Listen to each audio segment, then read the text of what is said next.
अस्सलाम वालेकुम dear students, अपने लास्ट लेक्चर में हम एक्सरसाइज 4.3 के क्वेश्चन नंबर 6 तक सॉल्व कर चुके थे। नेक्स्ट क्वेश्चन पे जाने से पहले हमें कुछ इम्पॉर्टेंट बातों के बारे में पता होना ज़रूरी है और वो है equation of straight line.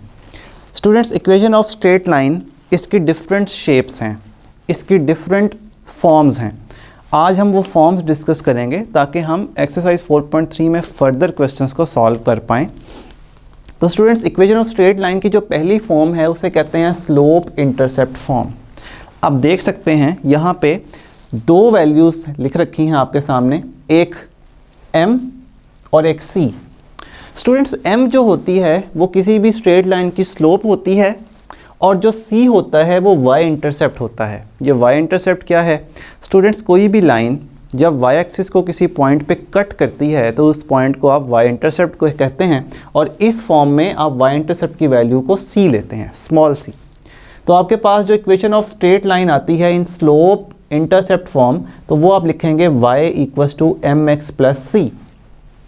Students, इस फॉर्म में आपने हमेशा दो वैल्यूज़ पुट करनी होंगी, एक स्लोप और एक y इंटरसेप्ट। ये y और x एज इट इज़ रहेंगे क्योंकि किसी भी इक्वेशन के लिए ज़रूरी है कि उसमें वेरिएबल्स हों। तो ऐसी वेरिएबल्स इक्वेशन बनाने के लिए हम m और c की वैल्यूज़ तो पुट करेंगे, लेकिन y और x हमारे पास एज इट इज़ रहेंगे। तो जब भी किसी क्वेश्चन में आपसे स्लोप इंटरसेप्ट फॉर्म के बारे में पूछा जाए तो आप दो चीज़ें पता कीजिए, एक स्लोप और एक y इंटरसेप्ट, और अपनी इस इक्वेशन में पुट करके स्लोप इंटरसेप्ट फॉर्म को फाइंड कर लीजिए। सेकेंड फॉर्म है स्टूडेंट्स पॉइंट स्लोप फॉर्म। इस फॉर्म में आपके सामने दो वैल्यूज़ फिर से लिख रखी हैं, एक पॉइंट और एक स्लोप। पॉइंट जो है m स्लोप है और पॉइंट a है, उसके कोऑर्डिनेट्स आपने x1 y1 लिखे हैं। अगर ये पॉइंट्स किसी भी लाइन के ऊपर लाई करते हैं स्टूडेंट्स, अगर ये पॉइंट उस लाइन के ऊपर लाई करते हैं जिसकी स्लोप m है, तो उस लाइन की इक्वेशन पॉइंट स्लोप फॉर्म में ऐसे लिखी जाती है y minus y1 equals to mx minus x1। और स्टूडेंट्स, आप नोट कीजिए कि आपको पॉइंट गिवन होगा x1 और y1, आप यहाँ पे x1 और y1 पुट करेंगे। आपको स्लोप गिवन होगी m, आप यहाँ पे स्लोप m पुट करेंगे। इक्वेशन किस में आएगी? y में और x में। तो ये हो गया students second form which is point slope form. Number 3 students symmetric form है। तो सिमेट्रिक फॉर्म में एंगल इन्वॉल्व होता है। मान लीजिए अल्फ़ा एक इंक्लिनेशन ऑफ लाइन है, जो ज़ाहिर बात है वो पॉजिटिव एक्स एक्सिस के साथ बना रहा होगा, और ए कोई पॉइंट x1 y1 है और वो लाइन के ऊपर लाई करता है। तो इस सिमेट्रिक फॉर्म को सॉल्व करने के लिए फार्मूला है y minus y1 over cosine alpha equals to x minus x1 over में साइन अल्फ़ा। तो स्टूडेंट्स, इस फॉर्म में अगर आपने किसी भी इक्वेशन ऑफ स्ट्रेट लाइन को फाइंड करना है तो आपको एक पॉइंट चाहिए और एंगल अल्फ़ा चाहिए। पॉइंट नंबर 4 स्टूडेंट्स, ये जो फोर्थ फॉर्म है उसे कहते हैं टू पॉइंट फॉर्म। नाम से ही जाहिर है कि किसी भी लाइन के ऊपर दो पॉइंट्स होंगे। एक का नाम आपने a रखा हुआ है, उसे आप x1 y1 कह रहे हैं, और दूसरे का नाम आपने b रखा हुआ है, उसे आप x2 y2 कह रहे हैं। ये पॉइंट एक ही लाइन के ऊपर लाई करते हैं, तो इसकी इक्वेशन होगी y minus y1 equals to y2 minus y1 over x2 minus x1 into x minus x1। Note कीजिए स्टूडेंट्स, ये जो पूरी की पूरी वैल्यू है ये बेसिकली स्लोप की वैल्यू है। तो ये इक्वेशन इसी फॉर्म से रिलेटेड है, लेकिन m की जगह पे आपने वैल्यू पुट की है y2 minus y1 over x2 minus x1। This is to point form. और इसके बाद स्टूडेंट्स आप नोट कीजिए कि अगर यहाँ पे आप y1 और x1 की जगह y2 और x2 पुट कर दें तो कोई फ़र्क नहीं पड़ता, यानी सेम ही इक्वेशन फाइंड आउट होगी। आप भले y1 पुट करें, भले y2 पुट करें, यहाँ भी आप x1 की जगह x2 पुट कर सकते हैं, लेकिन एक ही पॉइंट के कोऑर्डिनेट्स पुट कीजिए। ऐसा नहीं कि यहाँ y1 पुट कर दिया, इधर x2 पुट कर दिया। अगर इधर y1 पुट कर रहे हैं तो इधर x1 पुट कीजिए, अगर इधर y2 पुट कर रहे हैं तो इधर x2 पुट कीजिए। ठीक है जी, ये थी आपके पास two point form equation of straight line की। इसके बाद स्टूडेंट्स हमारे पास है two intercept form. Two intercept form क्या है? अगर कोई लाइन x एक्सिस को a पॉइंट पे इंटरसेप्ट करती है, उसे आप x इंटरसेप्ट कहते हैं, और वो लाइन y एक्सिस को y इंटरसेप्ट b के ऊपर इंटरसेप्ट करती है, तो इस केस में इक्वेशन ऑफ लाइन है x over a plus y over b equals to 1। Students, ये जो सारी फॉर्म्स हैं ना, ये डिफरेंट किस्म के क्वेश्चन से रिलेटेड हैं। अगर किसी क्वेश्चन में आपसे y इंटरसेप्ट और स्लोप गिवन हो और स्लो और आपको इक्वेशन ऑफ स्ट्रेट लाइन पूछी जाए तो आप ये वाली वैल्यू यूज़ कीजिएगा, ये फार्मूला यूज़ होगा। अगर किसी में आपको पॉइंट और स्लोप गिवन हो तो आप ये वाली वैल्यू यूज़ कीजिएगा। अगर एंगल अल्फ़ा और पॉइंट गिवन हो तो सिमेट्रिक फॉर्म यूज़ कीजिएगा। अगर दो पॉइंट्स गिवन हो और आपसे वो इक्वेशन ऑफ स्ट्रेट लाइन पूछ लें तो ये वाली वैल्यू यूज़ कीजिएगा। ऐसे आप इसको फाइंड आउट कर सकते हैं। स्टूडेंट्स लास्ट जो है वो है नॉर्मल फॉर्म, 6 नंबर फॉर्म। तो इसमें आपके पास P एक लेंथ ऑफ परपेंडिकुलर है जो कि ओरिजिन से लाइन तक है, और अल्फा एंगल ऑफ इंक्लिनेशन है perpendicular from positive X axis. Then the equation of line is x cosine alpha plus y sine alpha equals to P। Alpha is the inclination and P is the perpendicular. तो students ये हैं वो 6 form जिसके बारे में आपको पता होना चाहिए, और उसके बाद हम इससे रिलेटेड कुछ क्वेश्चंस को भी देखें। जी स्टूडेंट्स, तो इक्वेशन ऑफ स्ट्रेट लाइंस की डिफरेंट फॉर्म्स हमने देख ली हैं। अब आइए हम इन फॉर्म से रिलेटेड कुछ क्वेश्चंस को सॉल्व करेंगे, और आपकी एक्सरसाइज 4.3 में जो क्वेश्चंस इससे रिलेटेड हैं वो क्वेश्चन नंबर 9 और 10 हैं।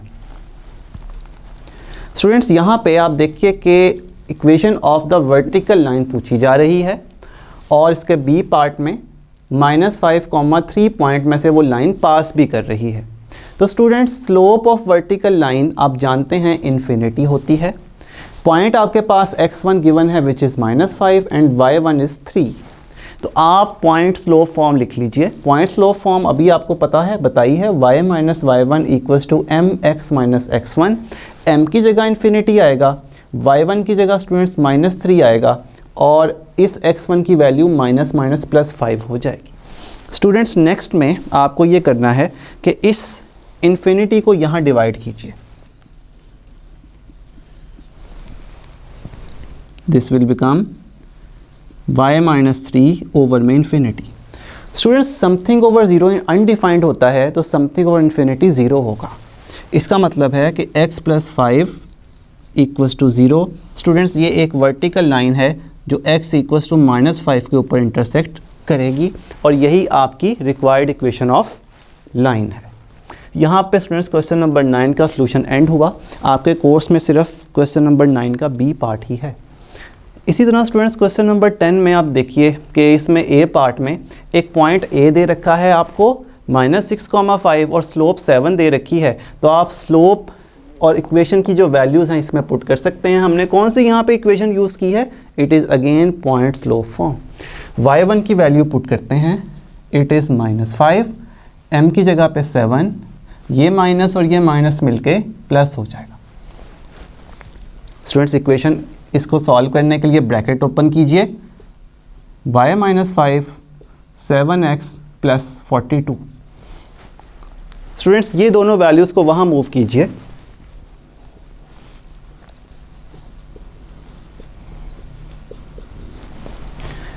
और स्टूडेंट्स आपके पास जो सिंप्लीफाई होके आंसर आएगा equation of straight line will be 7x minus का y प्लस का 47 equals to 0, and this is the required equation, this is the answer. Students यहाँ पे ए पार्ट का सॉल्यूशन एंड हुआ। उसके बाद सिलेबस में डी पार्ट है। डी पार्ट में देखिए आपके पास 2 पॉइंट्स हैं, तो आपको कौन सी इक्वेशन यूज़ करनी है? 2 पॉइंट फॉर्म। आइए यूज़ करते हैं, x1 y1 x2 y2, y minus y1 equals to y2 minus y1 x2 minus x1 x minus x1। Students ये हो जाएगा y plus 3 minus 1 plus 3 over 9 plus 5 into में x plus 5। मैंने x1 की जगह स्टूडेंट्स -5 रखा है, y1 की जगह -3 रखा है, और बाकी मैंने स्लोप फाइंड की है फॉर्मूले से। स्टूडेंट्स इसको सिंप्लीफाई करते हैं, y प्लस 3 इक्वल्स टू, ये स्टूडेंट्स 2 हो जाएगा और ये स्टूडेंट्स 14 हो जाएगा, इनटू में x प्लस 5। यहाँ से मिला हमें y plus 3 equals to 1/7 into में x प्लस 5।